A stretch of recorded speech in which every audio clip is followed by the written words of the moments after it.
안녕하세요. 올 여름에 결혼식이 예정되어 있는 20대 후반의 여자입니다. 결혼 앞두고 얼마 전 일 때문에 고민이 생겼어요. 주변 사람들 몇 명에게 고민이랍시고 몇 마디 털어놓았는데 의견이 분분해서 좀 더 객관적인 의견을 한번 들어보고자 이렇게 사연을 보내게 되었습니다. 제 생각은 마음 굳게 먹고 파혼하는 게 맞다는 쪽으로 기울고 있기는 한데 지인들 몇 명이 자꾸 예비시댁 말이 맞다고 하는 사람들이 있어서 정말 제 생각이 틀린 건가 싶기도 하거든요. 어떤 의견이든 괜찮으니 인생 선배가 후배를 도와준다는 느낌으로 허심탄회하게 한마디 부탁드리겠습니다. 일단 남편 될 사람과 저희 조건부터 이야기하자면 저는 현재 중소기업 총무팀에서 일을 하고 있고 남자친구는 중견기업 다니고 있는 회사원입니다. 직장을 다니고 있긴 하지만 저의 최종적인 목표는 공무원이 되는 거예요. 그래서 일부러 대학도 전문대를 나와 곧바로 취직을 했습니다. 처음부터 공무원 준비를 했으면 좋았겠지만 저희 집안 형편이 그렇게 넉넉한 편이 아니다 보니 몇 년이 걸릴지도 모르는 공무원 준비를 하면서 부모님 신세를 지고 싶지는 않았었거든요. 회사 생활하면서 틈틈이 준비하고 있기는 하지만 삶에 치여 살다 보니 시험은 아직 엄두도 못 내고 아직도 회사 일을 하고 있네요. 결혼한다고 해서 남편 될 사람 외벌이 시키고 그 시간에 공부해서 공무원이 되거나 할 생각은 없고 계속 이렇게 직장 생활하면서 공부를 병행해 아무리 늦어도 30살 되는 해에는 공무원으로 새 인생을 시작하려는 게 저희 계획입니다. 벌이만 생각하면 회사 일이 조금 낫긴 하지만 복지면에서나 정년보장에 퇴직 후 연금도 있고 일적인 측면에서도 여러모로 공무원 일이 저에게 맞을 것 같아 선택한 길이에요. 남자친구는 회사 들어간 지 1년밖에 안 된 신입사원이고요. 당장 벌이만 두고 본다면 몇만 원 정도 제가 더 벌고 있기는 한데 고작 몇만 원 차이로 더 번다고 하기는 조금 그렇긴 합니다. 지금 벌이도 전문대를 졸업하고 바로 직장 생활을 한 제가 연차수가 훨씬 많아 몇만 원 더 번다 뿐이지. 남자친구가 앞으로 승진도 하고 그러면 벌이도 늘어날 테고 앞으로 제가 직장 그만두고 공무원을 시작하게 된다면 그만큼 제 벌이도 줄어들 테니 곧 있으면 뒤집힐 걸 가지고 당장 몇만 원 차이 가지고 제가 조건이 더 좋다고 하기에는 조금 무리가 있다고 생각합니다. 그래서 벌이만 가지고는 누가 더 낫다고 이야기는 하지 않을게요.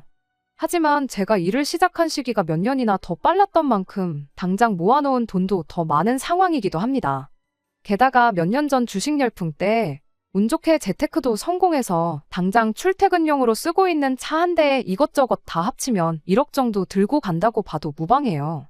남자친구의 경우에는 취직한 기간은 짧지만 ROTC로 군 생활을 했고 그때 모아놓은 돈이 조금 남아있어 현재 5천만 원을 모아놓은 상황이긴 합니다. 저희 나이에 1억 5천이면 솔직히 적은 돈은 아니라고 생각했어요. 하지만 그렇다고 해서 여유가 있는 건 절대 아니었죠. 솔직히 그 돈으로 결혼식 비용하고 그런 거 다 빼고 나면 서울에 번듯한 신혼집 구하는 건 꿈 같은 상황이잖아요.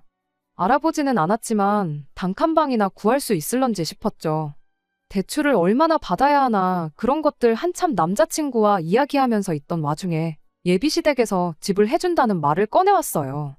예비시 부모님이 투자용으로 마련해 놓은 아파트가 하나 있는데 기꺼이 그 집을 아들에게 넘겨준다고 해오셨죠. 한푼이 아쉬운 상황에 너무나도 감사한 이야기였지만 솔직히 그 아파트가 지금 저희에게 있어서 큰 도움이 되지 않는다는 게 문제라면 문제였습니다. 평수가 얼마고 구축이고 신축이고 그런 거 다 떠나서 아파트가 정말이지 저희한테는 그 어떤 메리트도 없는 지역에 위치해 있었거든요. 예비 시어머니는 경기도면 서울이나 마찬가지라고 말은 그렇게 하시는데 그 집 근처에서 서울에 갈 수 있는 방법이라곤 출퇴근 시간에 4-5대 있는 버스가 전부였습니다. 그마저도 루트가 동네 방방곡곡을 돌아다니는 노선이라 솔직한 말로 출퇴근할 때 이용할 수도 없는 계륵 같은 버스였어요. 저야 차가 있으니 어떻게든 출퇴근은 하겠다 싶었지만 남자친구의 경우에는 대중교통을 이용할 시 출퇴근에만 왕복으로 3시간은 더 걸리게 되는 상황이었습니다. 말인즉슨 남자친구도 결혼하면 자기 차를 뽑아야 하는 상황이 된 거거든요. 그럼 그나마도 5천만 원 모아놓은 남자친구 돈이 국산 준중형차 신차 가격을 빼고 계산해보면 2천만 원밖에 없는 거나 마찬가지가 되는 상황이 와버린 거예요. 물론 예비시댁에서 집을 해주는 거니 그것까지 합치고 본다면 저희 2배인 2억 정도 가져온다는 계산이 되긴 하지만 여러모로 그 집에 신혼살림을 차릴 바에는 차라리 그 집을 팔아서 부족한 현금을 만들고 그 돈에 저희들 모은 돈을 합쳐 어떻게든 서울로 비집고 들어가는 게 최선의 선택이라는 생각밖에 들지 않았습니다. 아니면 적어도 지하철역이 가까이 있는 경기권에라도 구하는 게 수가 아닐까 싶었죠. 남자친구도 처음에는 그게 더 낫겠다고 제 의견에 동조하는 분위기였어요. 면허도 사실 장롱면허고 아침 저녁 출퇴근 시간 서울로 들어오고 나가는 도로를 보면 운전하는 것도 까마득하다면서요. 그렇게 남자친구가 제 생각에 따라 집을 정리해서 차라리 그 돈을 저희한테 보태주시면 안 되냐고 물어보기로 했죠. 그런데 예비시댁에 그 집을 팔자는 말을 꺼내자마자 보기 좋게 거절당하고 말았습니다. 그 집이 앞으로 얼마나 오를지 누가 아냐는 이유였지요. 그쪽 지역에 강남까지 개통하는 지하철이 들어선다는 호재가 있긴 했는데 그 이야기가 나온 게 벌써 몇 년 전 이야기고 아직 삽도 안 뜬 상황이거든요. 기사 같은 거 찾아보면 공사를 시작하니 많이 아직도 이런 이야기들 뿐인데 그거 하나 바라보고 당장 그 집에 들어가서 사는 건 아무리 생각해도 말도 안 된다는 게 제 생각이었습니다. 하지만 예비 시어머니는 당신의 투자에 확신 같은 걸 가지고 있었어요. 저의 의견은 당연히 무시당했고 오히려 그 아파트에 신혼살림 차리기 싫으면 차리지 말라고 대신 그 어떤 지원도 안 해줄 테니 잘난 니들끼리 알아서 살라고 하시며 불편한 기색을 숨기지 않으셨지요. 결국 제 의견에 동조해주던 남자친구도 부모님 뜻을 거역 못하고 그거라도 받고 시작하는 게 아무것도 안 받고 시작하는 것보다 낫지 않겠냐며 말을 바꿔 저를 설득해오는 지경에 이르르게 되었어요. 그러면 집을 받자마자 우리가 우리 선에서 팔아버리고 바로 이사를 준비하는 건 어떻겠냐 했는데 그렇게 하면 부모님이 참 좋아하시겠다며 그렇게는 절대 안 될 거라고 아마 못해도 그 소문만 무성한 지하철이 공사를 시작하는 순간까지는 살아야 되는 것 아니겠냐고 한마디 하대요. 그 외에 이런저런 다른 생각들이 몇 가지 더 있었는데 들어볼 가치도 없다는 듯이 나오는 태도로 보아 남자친구는 이미 그 집에 신혼살림 차리는 걸로 마음을 정한 듯 보였습니다. 그래도 그날 저녁에 남자친구가 전화가 와서는 지금 시세보다 1억 이상만 오르면 정리를 해도 좋다고 어머님한테 허락을 받았다는 연락을 해오더라고요. 1억 이상 오르는 걸 니네 눈으로 직접 보면 그때 가선 아마 니들이 먼저 팔 생각이 없어질 거라나 어쩐다나요. 그때까지는 저도 어쩔 수 없다 생각했어요. 남자친구 말 맞다나 어쨌든 한푼이 아쉬운 상황이기도 했고 주변 사람들도 이때는 하나같이 1억 8천이 누구 집 개 이름인 줄 아냐며 일단 빚 없이 집이 있는 것만도 축복이라는 식으로 말을 해줬었거든요. 그 소문에 지하철이 언제 들어올지는 모르겠지만 어떤 이유로든 집값이 조금만 오르게 된다면 어떻게든 예비 시어머니를 설득해서 집 팔아가지고 이사가고 조금만 버티자는 식으로 마음을 잡았습니다. 이때까지는 딱히 고민도 없었고 저도 마음을 다잡은 상태였다 보니 불만이 없었어요. 그런데 얼마 전 일로 신혼집을 어디에 하는 게 문제가 아니라 이 결혼 자체가 맞는 건가 싶은 고민에 빠지게 되었습니다. 이 사연을 보내게 된 이유도 그 때문이에요. 예비 시어머니가 갑자기 저만 따로 부르길래 무슨 일인가 했더니 당신이 집을 해오는데 너네 집에서는 뭘 해올 거냐 물으시대요. 그때는 그 말의 의도가 뭔지 몰라서 일단 제 돈으로 신혼살림부터 장만하고 남은 건 수익률 좋은 펀드나 적금 같은 걸 들어놓을 예정이라 대답했습니다. 그랬더니 말귀를 못 알아듣는다면서 답답하다 하시대요. 그때까지도 정말 뭐 때문에 저러나 도무지 이해가 가질 않았습니다. 그래서 정확히 뭘 말씀하시는지 모르겠다고 단도직입적으로 이야기를 했죠. 제 대답에 예비 시어머니는 이걸 내 입으로 말해야 하는지도 모르겠다고 툴툴거리면서 그제서야 본론을 말해왔어요. 보통 시댁에서 집을 해주면 현금 해단을 해오는 게 우리나라 미풍양속이라면서 저희 집에서 아무 말이 없길래 이렇게 말하는 거다 한마디 하시대요. 콕 집어서 현금 해단을 말하는 거 보니 저한테 돈 1,200만 원 받자고 그러는 건 아닌 것 같아 보였어요. 그래서 제가 다시 예비 시어머니한테 되물었죠. 저희 친정어머니가 그런 거 잘 모르셔서 그냥 넘어간 걸 수도 있으니 차라리 원하시는 걸 말씀해달라고요. 친정어머니가 모르실 수 있다는 게 사실 거짓말이긴 했어요. 딱 봐도 흥정하듯이 얼마 받고 얼마 더 이러면서 이야기 오갈 게 뻔한데 괜히 돈 얼마 가지고 맘 상하는 것보다야 원하는 걸 먼저 알고 맞춰드리는 게 맞다 생각했습니다. 그때는 예비 시어머니가 그 집을 가지고 이렇게 욕심을 험하게 부릴 거라고는 생각도 못했었으니까요. 일단 보통 시댁에서 집을 해주는 경우 현금에다는 집값의 10% 정도를 준다더라 하면서 2천을 준비하라고 해오셨지요. 집 시세가 1억 8천이기는 했는데 뭐 그런 것까지 따질 거 있겠나 싶어 그냥 넘어갔습니다. 암만 제가 남자친구보다 돈을 더 많이 모아간다고 해도 집 해주시는 거 생각하면 부족한 액수였다 보니 그 정도는 저희 부모님한테 여쭈어봐도 되겠다 싶었어요. 돈이 남아있는 상황이니 여차하면 제가 대신 드려도 되겠다는 생각이었죠. 그런데 예비 시어머니가 원하는 건 거기서 끝이 아니었습니다. 일단 혼수로 신혼살림들을 제가 채우는 건 당연한 것처럼 요구하셨고 결혼식 비용도 전체를 저희 집에서 부담해야 한다고 말해왔거든요. 어차피 신혼살림은 제가 채울 생각이었기에 아무 문제 없었고 결혼식 비용도 이러나 저러나 축의금 들어오는 게 있으니 그 부분도 제가 하면 할 수 있겠다 싶었어요. 그런데 제 입에서 알겠다는 소리가 나오자마자 대번에 또 한 가지 요구사항을 꺼내오더군요. 그건 바로 집 리모델링에 관한 이야기였습니다. 집이 오래되고 낡은 상태이긴 했는데 그것까지 나한테 다 떠넘기는 건가 싶었는데 그 집 리모델링은 할 필요가 없다고 그냥 도배장판 정도만 새로 하고 말라고 한마디 하시대요. 그건 그나마 다행이구나 싶었는데 그게 아니었어요. 원래 이래저래 전부 다 뜯어 고쳐야 하는 게 맞지만 어차피 그 집은 조만간 지하철 노선 공사가 시작되면 몇 년 살다가 정리할 집이니 돈 아깝게 고칠 필요가 없다네요. 언제 공사가 시작될지도 모르시면서 아직도 저 이야기를 하시나 싶어 혼자 속으로 답답해하던 찰나 그대로 마시고 있던 주스를 예비시모 얼굴에 뿜어버릴 뻔했습니다.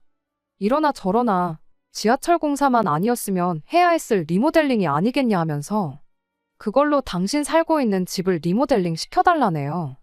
이미 견적도 다 내놓은 상태고 4천만 원만 주면 된대요. 다른 걸 다 오케이 하니까 어디까지 오케이 하는지 떠보는 건가 싶은 생각이 들 정도로 황당하고 무리한 요구였지요. 그래서 그 말에는 대답을 미뤘어요.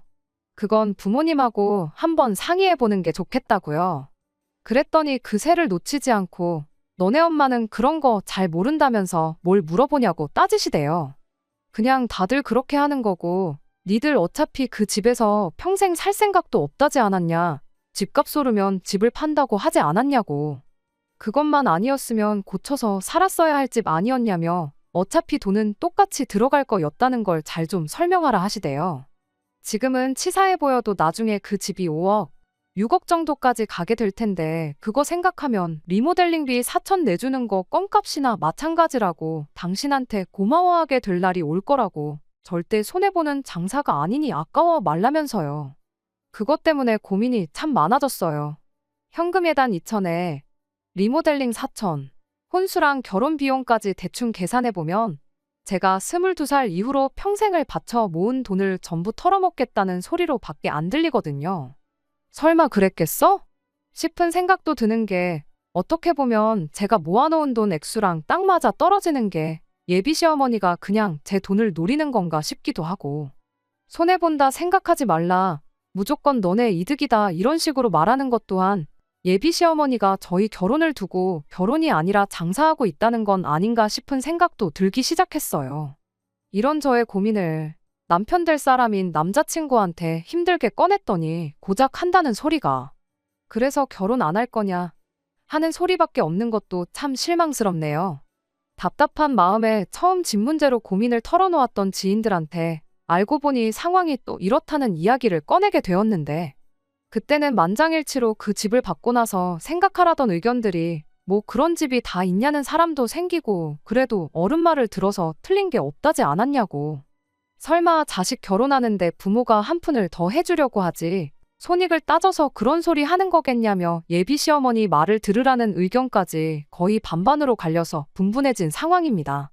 그래도 아무리 생각해도 몇 년째 소식 없는 그 지하철이 생긴다고 해서 1억 8천밖에 안 되는 그 집이 갑자기 5억 6억이 되겠냐 생각하면 그럴 것 같지도 않거든요. 무슨 강남 집값도 아니고 지하철 하나 생겼다고 그런 호재 하나 때문에 가격이 하루아침에 2배, 3배 뛰는 지역이 우리나라에 어디 있겠어요. 그 투자에 예비 시어머니 반만큼의 확신이 있으면 결혼을 하는 건 물론이고 저희 부모님이며 일가 친척들 집을 담보로 걸던가 해서 그 아파트 하나씩 사놓으라고 할 판인데 그건 또 아니잖아요. 며칠을 두고 생각해봐도 달라지는 게 없고 예비 시어머니가 돈돈거리던 게 생각나면 저는 그냥 파혼을 하는 게 맞나 싶기도 한데 파혼 생각이 들 때마다 주변 지인들한테서 그래도 예비 시댁 말을 들으라는 조언을 몇 번 듣고 나니 제가 정말 잘못 생각하고 있는 건가 싶기도 하고 도무지 갈피를 잡지 못해 미치겠네요. 안녕하세요. 이렇게 3달 만에 다시 찾아오게 되었습니다. 길게 생각할 것도 없던 걸 가지고 3달이나 제 인생에 시간 낭비를 했다니 정말 저도 어이가 없네요. 결론부터 말씀드리자면 파혼은 진작에 했어요. 벌써 2달이나 지난 일입니다. 묻고 따질 것도 없이 파혼하라던 몇몇 분들의 조언이 정답이었는데 그걸 무시하고 다른 좋은 방법을 찾아보겠다고 나서다 괜히 시간만 더 끌게 된 꼴이네요. 일단 말씀드렸다시피 처음엔 저도 최대한 이야기를 좋은 방향으로 끌어나가고 싶었습니다. 생각해보니 그 집을 굳이 저희가 받지 않아도 그 투자 가치를 유지시킬 수 있는 방법이 있더라고요. 그 집을 저희한테 주는 게 아니고 차라리 새를 구하는 방법이었죠. 그리고 그 돈을 저희한테 빌려주면 예비 시어머니는 집도 유지하고 우리는 우리대로 결혼 자금에 여유가 생기지 않겠나 하는 생각이었어요. 워낙 오래된 집에 위치적으로도 좋은 게 없는 아파트다 보니 전세가가 시세에 비해 형편없긴 했지만 그 돈은 뭐 돈 아닌가요? 현실적으로 생각해도 이거보다 좋은 방법이 없었습니다. 그리고 그렇게 하면 얼추 남자친구가 자기 차를 뽑는다는 전제하에 가져오는 돈도 거의 반반으로 비슷해지게 되는 거였고요. 그럼 뭐 예비 시어머니가 현금에 다니니 리모델링이니 저한테 물어볼 것도 바랄 것도 없게 되는 거잖아요. 세입자가 나가게 되면 나가게 되는 대로 저희가 돈을 다시 빌려서라도 만들어드리고 새로 세입자 받으면 그 돈으로 갚는 식으로 한다면 복잡하기야 하겠지만 문제될 것도 없다 싶었습니다. 경기권 아파트 보니까 예비 시어머니가 해주기로 했던 집 근처에도 몇 년 전에 지하철이 새로 개통돼서 훨씬 좋은 지역도 있었고요. 그리고 그 아파트 시세를 보니까 예비 시어머니의 예상처럼 지하철이 생기기 전으로 해서 5억, 6억까지 크게 오른 상황도 아니었어요. 기껏해야 몇천 정도 오른 상황이고 오히려 요즘 부동산 불황 때문에 가장 비쌀 때랑 비교하면 그것보다도 싼 가격이었고요. 차로 거의 30분 거리기는 했지만 그래도 같은 경기권에 예비 시어머니가 노래하는 그 지하철 노선에 영향권이 있을 법한 동네로 신혼집을 구하면 시어머니도 절대 저희 의견에 반대를 하지 못할 거라 생각했는데 그런데 그게 아니었어요. 애초에 예비 시어머니가 저희한테 그 집을 주려는 게 아니고 떠넘길 속셈이었던 겁니다. 알고 보니 1억 8천 아파트에 대출이 아직도 5천만 원이 더 남아있는 상황이었어요. 심지어 그 대출은 저희가 그 집을 받으면서 이어받아 결혼 후부터는 저희가 갚아야 하는 돈이었던 거였죠. 그뿐만이 아니라 예비 시어머니가 그 집이 2억일 때 매매를 했다는 사실도 알게 되었습니다. 지하철 이야기 나오기 시작하고 그때 되면 이 집이 5억, 6억은 될 거라는 뜬소문에 투자 심리가 가장 커 있을 때 멋모르고 들어간 거예요. 그 이야기를 들으니 계산이 딱 들어맞대요. 일단 현금 예단으로 집값의 10%, 그러니까 2천을 가지고 오라고 했던 것도 애초에 자기가 집을 처음 샀을 때 가격을 이야기했던 거예요.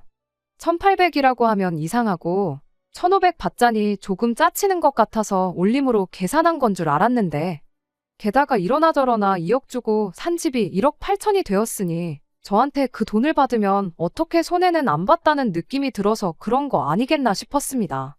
남자친구는 거의 예비 시어머니 말에 세뇌가 되어 있는 상황이나 마찬가지였습니다.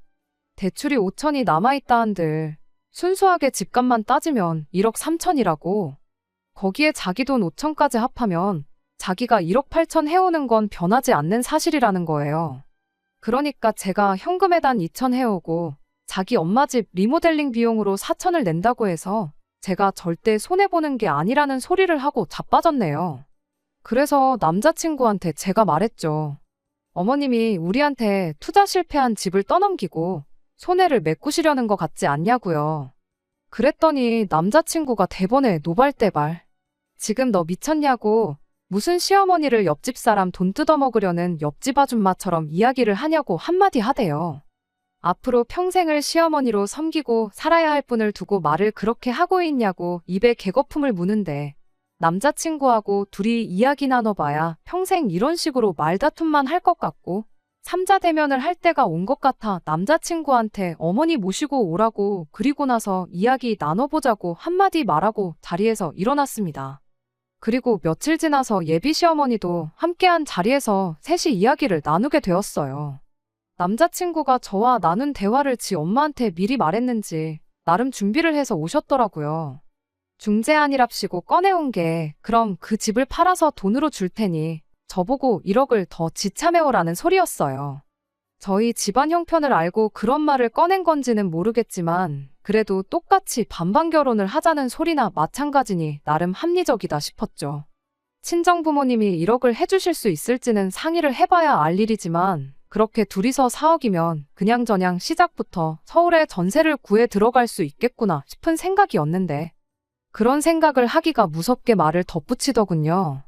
그렇게 1억을 제가 더 지참해오면 받기로 한 현금에 단하고 리모델링 비용으로 대출을 갚아 집을 팔아주겠다는 소리를 하는 거 아니겠어요? 그게 무슨 말도 안 되는 소리시냐 바로 따졌죠. 똑같이 반반 결혼하는데 예단이니 리모델링이니 그런 건 이제 이야기할 가치도 없는 거 아니냐고요. 그랬더니 전문대를 나와서 그런가 4년째 나온 내 아들에 비해 두뇌회 전속도가 느린 것 같다고. 한 번만 말해줄 테니 똑바로 들으라며 또 말도 안 되는 계산 방식을 들먹이며 설명을 하대요. 결국엔 집을 팔아서 돈을 더 주는 거니 집을 해오는 거나 마찬가지 아니겠냐면서 당신 입장에선 그냥 집 해주고 하기로 했던 대로 예단에 리모델링비를 받는 거랑 다를 게 없는 상황이라나요. 그리고 아들 돈 5천에 집값 2억 하면 자기네가 2억 5천을 해오는 거니 애초에 반반 결혼도 아니라고 우겨대는데 한마디로 어이가 없었죠. 그 와중에도 깨알같이 집값을 2억이라 우기는 건 그렇다 쳐도 대출 5천 남아있는 거 그건 왜 쏙 빼고 말하는 거냐고 바로 따져 물었어요.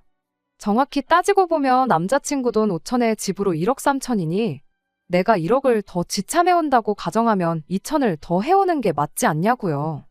그랬더니 또 한다는 소리가 너 때문에 안 팔아도 되는 집을 팔게 생겼으니 이러는 거 아니겠냐고 바득바득 우기는 거 아니겠어요? 그래서 아드님한테 내 말 못 들으셨냐. 집 팔지 말고 가지고 계시라고. 그 집이 5억, 6억이 아니라 50억이 돼도 그 돈에 욕심 하나 안 내겠다고 그냥 전세 주고 그 돈만 대주시면 앞으로 전세금 빼줘야 할 때도 아무 문제 없도록 하겠다고 그렇게 이야기했죠. 그랬더니 예비 시어머니가 이제야 네 속셈을 알겠다며 못 배운 것들이 욕심만 더하다더니 아주 무서운 년이었구나 하면서 말도 안 되는 어깃장을 부리기 시작하는 거 아니겠어요? 말인즉슨 제가 집 해주는 시댁의 며느리로 들어가면 시어머니 눈치 보고 살 것 같아서 일부러 어떻게든 집을 안 받으려고 수작질을 하고 있는 거랍니다. 현금 예단이니 리모델링이니 당신은 당연히 집 해주고 받아야 할 걸 요구하는 건데 그것부터 하기 싫으니 어떻게든 집을 안 받아서 시어머니가 될 당신한테 약점 없이 살려는 속셈 아니냐고요.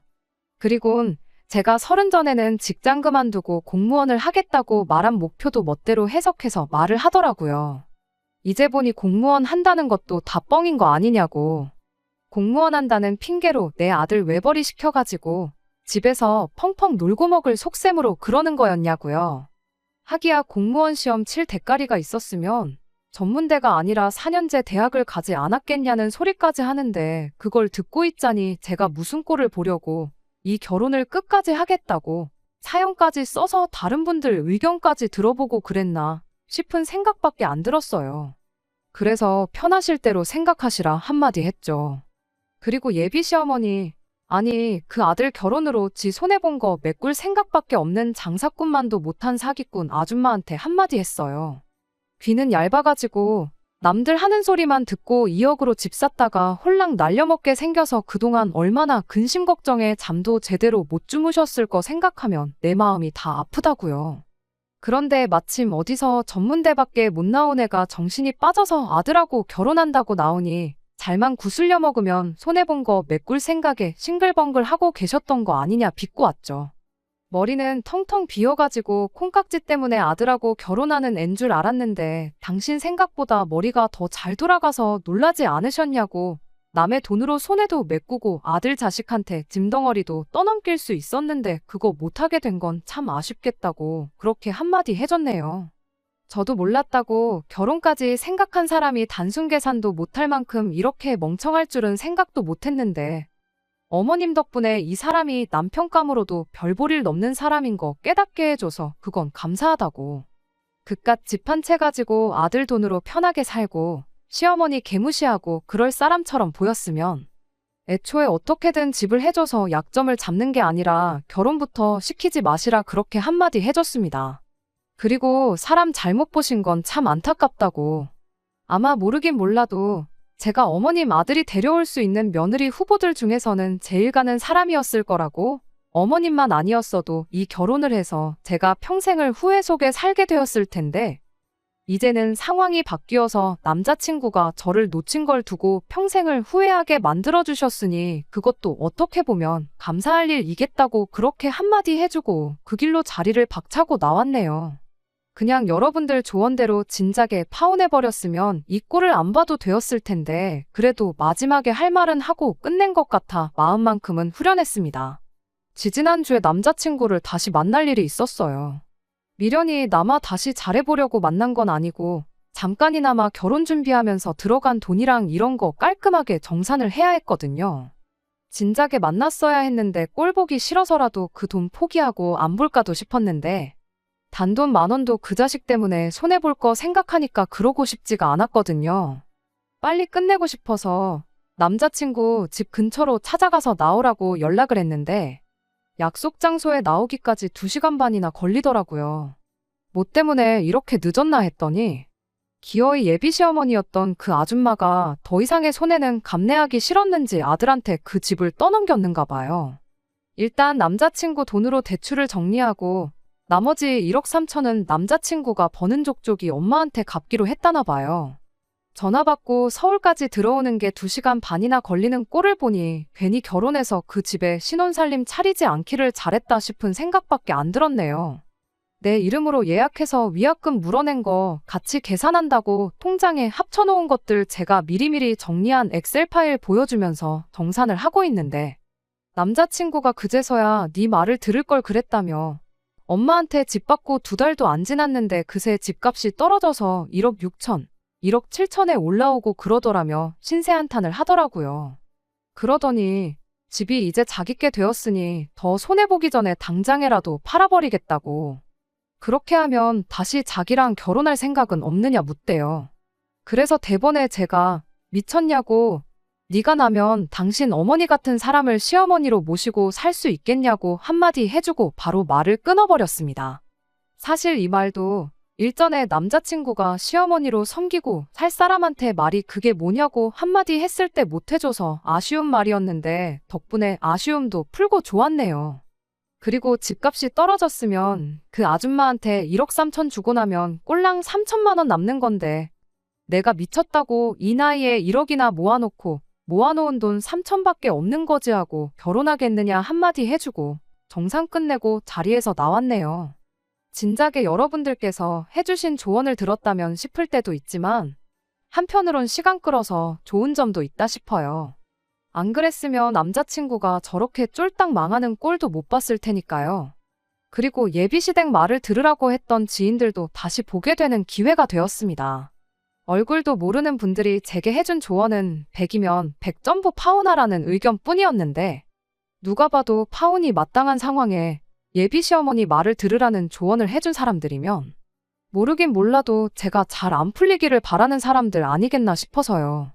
물론 진심으로 저를 생각해서 조언을 해줬을 확률도 있긴 하겠지만 적어도 앞으로 제가 제 인생에 어떤 결정을 내릴 때 있어서 이 사람들한테 도와달랍시고 물어보기 전에 걸을 수 있게 되었으니 여러모로 저한테는 잠깐이나마 주저했던 파혼이 오히려 도움이 되었다고 봐도 되겠네요.